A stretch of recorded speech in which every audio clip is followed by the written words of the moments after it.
श्री कृष्ण कन्हैया लाल की जय।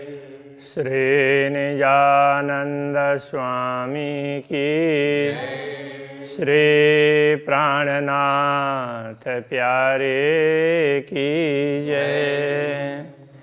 महामत कह महबूब की जेते अरस सुरत, सो सब बैठी कदमों तले अपनी ए निश्वत।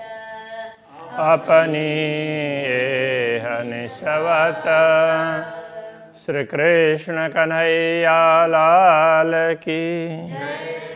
यह 22वां प्रकरण, ये भी श्री राज्य के श्रृंगार का ही वर्णन का है, किंतु इसमें श्रृंगार को समेटने का प्रयत्न किया है, इसलिए श्रृंगार कलश इस प्रकार दिया। 3 श्रृंगार वर्णन का मतलब 3 का यहाँ संख्या के अर्थ में नहीं है, उन श्रृंगार का वर्णन जो उसमें अभी तक वर्णन किया है उसी को एकदम संक्षेप बना करके करेंगे और थोड़ा सा विरह की बात, विरह के हिसाब से दूसरे तरीके से वर्णन करेंगे। तो ये समझा रहे हैं, क्यों वर्णो हक सूरत अवलों कहीं न किन। पूर्ण ब्रह्म परमात्मा के स्वरूप का वर्णन कैसे करें, अभी तक ऐसा वर्णन किसी ने किया ही नहीं है। ये झूठी देह क्यों रहे सुनते ये वर्णन। तो पूर्ण ब्रह्म परमात्मा के स्वरूप का वर्णन सुन करके झूठी देह, झूठा तन कैसे रह सकता है। आत्मा को उसी समय विरह वेदना से शरीर को छोड़ ही देना चाहिए, ये कहना चाह रहे हैं। वर्ण न आशिक कर ना सके और कोई पहुँचे न आशिक बिना। वैसे तो अनुरागिणी आत्मा पूर्ण ब्रह्म परमात्मा के स्वरूप का वर्णन नहीं कर सकती, और दूसरा कोई करना चाहे तो वो तो उन तक पहुँचते ही नहीं। कहने का तात्पर्य दूसरी आत्माएं तो देख ही नहीं पाती है, कैसे वर्णन करेंगे। तो इसलिए आशिक अनुरागिनी के बिना तो पूर्ण ब्रह्म तक दूसरे पहुँच ही नहीं सकते। हक जाहिर क्यों हो वही देखत ही उड़े तन। तो इसलिए पूर्ण ब्रह्म परमात्मा को दुनिया में प्रकट नहीं किया, दुनिया में पहचान नहीं गए। देखता ही उड़े तन, उनको कोई देख भी ले किसी भी तरीके से तो वर्णन करने तो बात दूर रही, देखते ही तो उनका शरीर तो टिकेगा ही नहीं, तो इसलिए बोल ही नहीं पाएंगे। हक देखे वजूद ना रहे ज्यों दारू आग से उड़ता। पूर्ण ब्रह्म परमात्मा के दर्शन होते हैं तो फिर शरीर टिकता नहीं है, टिक भी गया तो अवाक रह जाता है। ज्यों दारू आग से उड़ता, जैसे यहाँ पर दारू कह रहे हैं बारूद वगैरह विस्फोटक पदार्थों को। जैसे विस्फोटक पदार्थ है तुरंत आग लगते ही वो विस्फोट हो जाता है, तो इसी प्रकार प्रेम की आग लगने लगेगी तो उस समय पूर्ण ब्रह्म को देखते ही तो वो शरीर छूट जाएगा। यों वाहे दत्त देखे दूसरा पाव न पाव पल अंग न टिकत। दूसरा है दूसरे चरण, चौथे चरण के साथ में मिलकर अर्थ समझाएगा। इसलिए पूर्ण ब्रह्म परमात्मा के दर्शन तो ब्रह्मात्मा ही कर सकती है। वाहिद अद्वैत आत्माएं वही कर सकती है। तो दूसरी आत्माएं पाव पल अंगना टिकत, दूसरी आत्मा तो एक पल के पांव भाग चतुर्थ अंश पर्यंत भी शरीर में टिक नहीं पाएगी, इसलिए उनसे तो कुछ बोला ही नहीं जाएगा। एक तो दर्शन होना ही मुश्किल है, हो भी जाए तो भी बोला नहीं जाएगा। हका इसका आग जोराबर इनमें मोमिन वसत। अब ब्रह्मात्माओं के लिए कह रहे हैं, ब्रह्मात्माएं कैसी है, वो तो पूर्ण ब्रह्म परमात्मा के प्रेम रूप की आग में तो रहती ही है ब्रह्मात्मा, इसलिए उनको वो प्रेम विरह, तो विरह भी प्रेम का पूर्व स्वरूप ही है। तो इसलिए वो विरह तो उसमें वो रहती है, तो उनका रहना ही उसी में तो प्रेम का, ये पूर्ण ब्रह्म परमात्मा का प्रेम है वो बड़ा ही शक्तिशाली है, प्रेम की आग। तो इनमें मोमिन वसत ब्रह्मात्मा उसी में रहती है। आग असल जिनो वतनी या में आठों जाम अलमस्त। तो असली आग है, आग असल जिनो वतनी, तो जो वतनी है ब्रह्मात्माएं हैं, परमधाम जिनका घर है, उनमें ही ये प्रेम की आग है, यथार्थ में रहती है। तो या में आठों जाम अलमस्त, वो इसी में आठों प्रहर मस्त रहती है। जो निश दिन रहे आग में ताए आग के सब तन, जो रात दिन इसी प्रेम की आग में रहती हो तो उनका तन तो वो प्रेम के ही स्वरूप होंगे ना, उनका तन भी प्रेम का ही है, वो आग का ही तन है। कहने का तात्पर्य वो प्रेम का ही है, इसलिए प्रेम के आग में वही रह सकती है। वाह को जलाए कोई ना सके, उछेरे आगे के वतन, उनको कोई दूसरा जला ही नहीं सकता है, क्योंकि वो तो प्रेम रूपी आग की बात कर रहे हैं, आग के ही घर में रहती है। तो परमधाम प्रेम का ही घर है। आग पानी झीमी आग का, आग बीज आग अंकुर, परमधाम में आग हो, जीमी हो, भूमि हो, पानी हो, जो कुछ भी है सारे तत्व वो इसी प्रेम के हैं।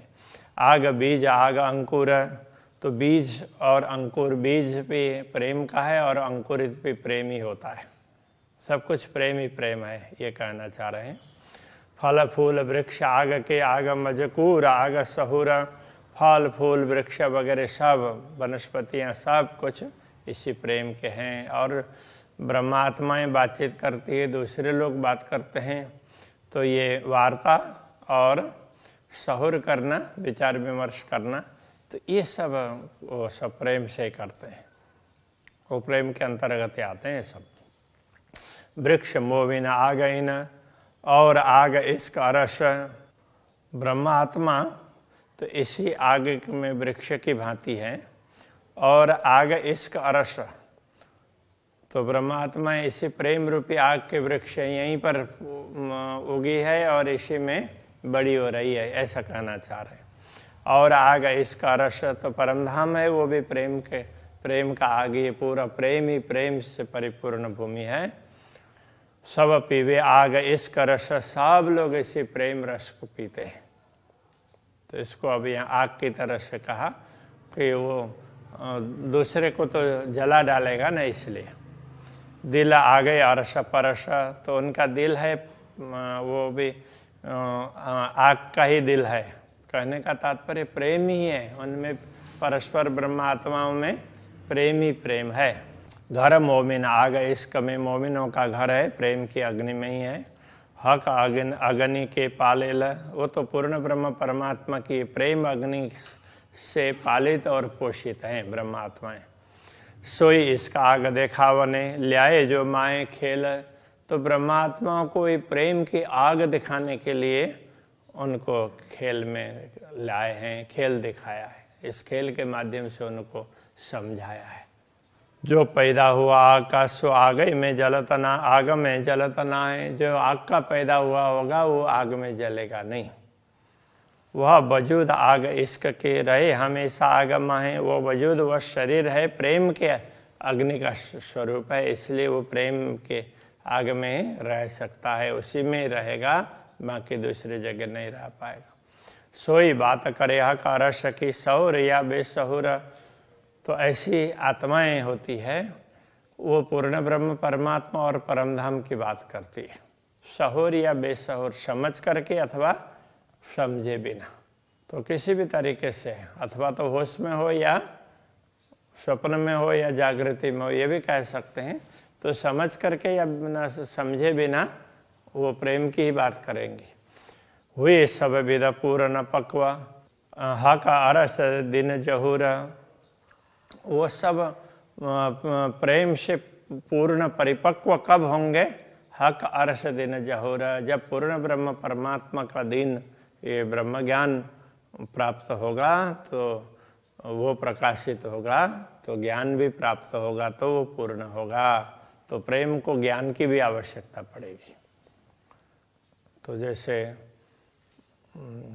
ब्रज और रास में प्रेम तो था, रास तो यथार्थ में अक्षर ब्रह्म को दिखाने के लिए लीला हुई है, तो ब्रज लीला में ब्रह्मात्माओं को दिखाने के लिए उसमें प्रेम था, तो पूरा पूरा प्रेम था, उसी को सतगुरु ने प्रकट किया है दुनिया में। किंतु ज्ञान न होने से तो उनको परमधाम का ख्याल नहीं आया, तो पूर्ण नहीं रहा, इसलिए उस पूर्णता के लिए ब्रह्मात्माओं को दोबारा खेल में डाला गया। तो ये भी कह सकते हैं, जो हक देखे टीका रहे सोई अरस के तन। जो पूर्ण ब्रह्म परमात्मा के स्वरूप के दर्शन करके भी टिके रहते हैं वही तो परमधाम के शरीर हैं। बाकी तो जिनका शरीर परमधाम में ना हो तो टिक ही नहीं सकते। सोई करे मूल मजकूर, सोई करे वर्णन, वही मूल मजकूर मूल बात वही करेंगे और वर्णन भी वही करेंगे। तो कहने का तात्पर्य ब्रह्मात्मा ही पूर्ण ब्रह्म परमात्मा का वर्णन कर सकती। पर ये देखा आचरा जो विरहा शब्द सुनत, किंतु ये आश्चर्य की बात है, जो विरह का शब्द सुनते ही, विरह की बात सुनते ही क्यों तन रहा जीव बिना। तो ये शरीर जीव के बिना कैसे रहा। मतलब जीव तो चेतना तो सचमुच पूर्ण ब्रह्म परमात्मा ही है, उनके बिना कैसे ये रह सका। हाय हाय ये सुनत न अरवा उड़त, ये सब सुनते हुए भी आत्मा ने शरीर को नहीं छोड़ा, ये खेद की बात है। आशिक अरवा कहा वही, परमधाम की आत्माएं हैं वो आशिक कहलाती है, अनुरागिणी कहलाती हैं। तीन मुख विरहा न निकषता, उनके मुंह से विरह नहीं निकलेगा सामान्य रूप से, क्योंकि नित्य मिलन है, तो विरह किस प्रकार से होगा। जब दिल विरहा जानिया तब आई अंग चीर चलता। जब दिल ने विरह को जान लिया, पहचान लिया, तब उसकी एक आहा, विरह की आहा है, अब पूरे उसको अंग को चीर करके वो बाहर चली जाती है, तो शरीर को छोड़ करके परमधाम तक पहुंच जाती है। ये कहने का तात्पर्य। ये हंसी कराई हुकुम इश्क दिया उड़ाए, तो ये सब हंसी कराई श्री राज्य के आदेश ने कि ब्रह्मात्माओं को तो अक्षरातीत धामधनी का विरह तो वो सहन ही नहीं कर सकते, शरीर टिकेगा ही नहीं, किंतु विरह का भी अनुभव करवाया और शरीर को भी टिकाए रखा, यहाँ से करवाई। तो ये सब श्री राज्य के हुकुम ने करवाया। इश्क दिया उड़ाए और प्रेम को उड़ा दिया।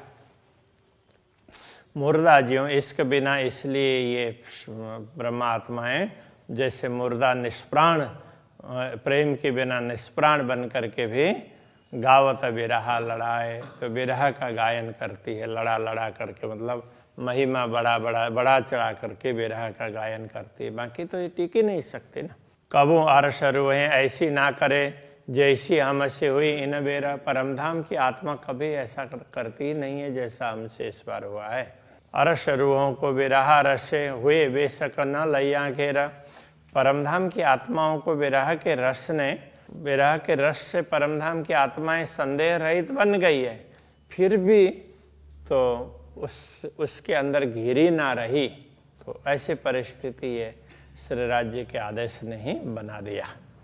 चरण तली की जो लीके अब वर्णन कर रहे हैं, तो श्री राज्य के चरण तल के वो रेखाएं हैं, तो वो कैसी है। सो एक अली का न होए वर्णन, तो उनकी एक रेखा का भी वर्णन नहीं हो सकता है। तो मुख से चरण क्यों वर्णन हो, तो मुंह से चरण का वर्णन कैसे हो सकता है। जो नूर जमाल का तन, जो पूर्ण ब्रह्म परमात्मा का स्वरूप है, तो उसका मुंह से ऐसे वर्णन कैसे होगा। इन चरणों वेद क्यों कहूँ नाजुक निपट नरम। ये चरण कैसे हैं, उनकी बात मैं क्या करूँ, ये तो अत्यंत कोमल हैं और बड़े ही नवीन लगते हैं, कच्चे लगते हैं। ये वर्णन करते इन जुआ हाय हाय उड़त न अंग बेशर्म। अब ऐसे दिव्य स्वरूप का वर्णन करते हुए, तो ये निर्लज्ज शरीर है, वो उड़ नहीं रहा है, तो ये छूट नहीं रहा है, छूटना चाहिए। चरण के त्यों मुख थे जो निरखती थी निष्दिन। तो रात दिन इन्हीं चरणों के दर्शन किए हैं, इसीलिए इसके वर्णन कर रहे हैं। सो समय याद न आवई, क्यों न लगे कलेज अगिन, अब वो समय अभी तक याद नहीं आ रहा है। मूल मिलाव में बैठ कर के धामधनी के समक्ष उनके चरणों के दर्शन होते रहते थे, अब वो समय याद नहीं आ रहा है, वो घड़ी। चरण अंगूठे चित दे नयन निरख देखती ज्योत, चरण के अंगूठा में चित्त दे करके अपने नयनों से उसकी ज्योति को देखते थे। नजरों निमख न छोड़ती, हाय हाय सो अब लो भी ना रोता, अब नजरों से एक क्षण भी उन चरणों को देखने से छोड़ने का मन नहीं होता था। अब यही आंखें, बड़े खेद की बात है, तो इनसे अभी तो उसमें अश्रु के रूप में रक्त भी नहीं निकल रहे हैं, तो ऐसे ही पानी ही निकल रहा है। नैनो अंगुरियां देखती कोमलता हाथ लगाए, तो श्री राज्य के नयनों से श्री राज्य के अंगुलियों को, चरणों के अंगुलियों को अपने नयनों से अपने दृष्टि उसमें डाल करके देखते थे। कोमलता हाथ लगाए और उनकी कोमलता को मनो हाथ से स्पर्श करके देखते हुए इस प्रकार अनुभव करते थे। सो मेरे नयना नाम धराए के, आज वही मेरे नयन हैं, इन्होंने नाम भी वही नयन ही रखा है, किंतु ये इस देह के नयन हैं, इसलिए हाय हाय जल बल क्यों ना जाए। तो वो नाम तो वही है नयन, किंतु आज जल क्यों नहीं रहे हैं, जल बल करके भस्म हो जाना चाहिए था। चरण तली रेखा देखती, अक्षराते धामधनी के चरण तल की रेखा देखते, मेरी आंखें नीके कर, मेरी आंखें बड़े ध्यान से देखती थी। एक कटाव किनारा पर कहाँ गरी, तो इनमें चरण तल में भी ना ये किनारे पर ना तो अलग अलग प्रकार के वो कांगरी बनी हो ना, तो उस प्रकार से छोटी छोटी रेखाएं ना जुड़ती है, कटती है, तो इस प्रकार का है, तो ये स्पष्ट दिखाई देता था। तो ये सब हाय हाय नयन जले ना नाम धर, तो ये सब देख करके तो ये नयन नाम धरा करके भी अभी तक तो ये जल बल करके राख नहीं हो रहे हैं। रंग लाल कहूँ के उज्ज्वल के, देखो खूबियाँ हो तो खुशहाल, श्री राज्य के अंगों को लाल कहें या उज्ज्वल कहें, तो इन खूबियों को की बात करते हुए दिल प्रसन्न होता है। सो देखने वाले नाम धराए के, हाय हाय ओ जले न माहे क्यों झाल। तो वो देखने वाले नाम धराना मतलब कहलाना, देखने वाले कहला करके भी तो हाय हाय ओ जले न माए क्यों झाल। तो ये विरह की पीड़ा में आग में वो जल क्यों नहीं रहे हैं, ये तो शरीर जलना चाहिए और चेतना को भी बड़ी पीड़ा होनी चाहिए, ये कहना चाह रहे हैं। नाजुक सलू की मीठी लगे नैना देखत न त्रपताए, श्री राज्य के चरण में इतनी कोमलता है तो उसको देख करके बड़ा देखते ही रहें ऐसा लगता है। मीठी लगने का तात्पर्य बड़ा अच्छा लगता है। नैना देखत न त्रपताए, देखते देखते ही नैनों में कभी तृप्ति नहीं होती है। हाय हाय अनुभव दिल क्यों भूले, ये हुक्म भी क्यों पकड़ाए। अब इस अनुभव को ये आत्मा कैसे भूल रही है, तो देखते देखते ही तो दुनिया के तरफ में दृष्टि पड़ी है, तो अब श्री राज्य के हुक्म से भी इस बात को क्यों पकड़ा नहीं जा रहा है कि पुनः क्यों नहीं दिखाई दे रहा है, तो ये कहना चाह रहे हैं। नाम जो लेते विरह को मेरी रसना गई ना टूट, तो विरह का नाम लेते हुए मेरी जिह्वा भी वो टूट क्यों नहीं गई। सो विरह नैनों देख के हाय हाय गया ना आँखें फूट, नैनों के विरह को देख करके ये आंखें फूट क्यों नहीं रही है, तो फूट जाना चाहिए विरह देख करके भी। हक बानी कानों सुनती, कानों सुन के करते मैं बात, पूर्ण ब्रह्म परमात्मा की बातें इन कानों से सुनते और फिर उनसे बात भी करते। सो अवसर हृदय याद कर, हाय हाय नूर कानों का उड़ न जाता, उस अवसर को राज्य मूल मिलाव में बैठा करके सबको खेल दिखाने की बात कर रहे हैं, उस अवसर को भूल करके हाय हाय नूर कानों का उड़ न जाता, उनको सुन करके ना कान का नूर, कान की शक्ति क्यों उड़ करके नहीं जा रही है, तो वो तो उड़ जाना चाहिए। तो इस प्रकार से ये श्री राज्य के स्वरूप श्रृंगार का वर्णन करते हुए, तो यहाँ पर कलश मतलब श्रेष्ठ है, तो वो ये विरह की बात कर रहे हैं, प्रेम की बात कर रहे हैं, इसलिए ये श्रेष्ठ है। तो सबसे उत्तम के रूप, उत्तम तरीके से कर रहे हैं, ये बताना चाह रहे हैं। अभी यहीं रखते हैं। श्री कृष्ण कन्हैया लाल की। हाय हाय नूर कानों का उड़ न जात, हाय हाय नूर कानों का उड़ न जात, हक बानी कानो सुनती, हक बानी कानो सुनती, कानो सुन के करती में बात, कानो सुन के करती मैं बात। सो अवसर हृदय याद कर, सो अवसर हृदय याद कर, हाय हाय नूर कानों का उड़ न जात, हाय हाय नूर कानों का उड़ न जात, हाय हाय नूर कानों का उड़ न जात, तो हाय हाय नूर कान का उड़ न जात। कृष्ण कन्हैया लाल की जय, श्री निजानंद स्वामी की जय, श्री प्राणनाथ प्यारे की जय, श्री पांचनौतनपुरी धाम के जय, जगत गुरु आचार्य श्री 108 कृष्णमणि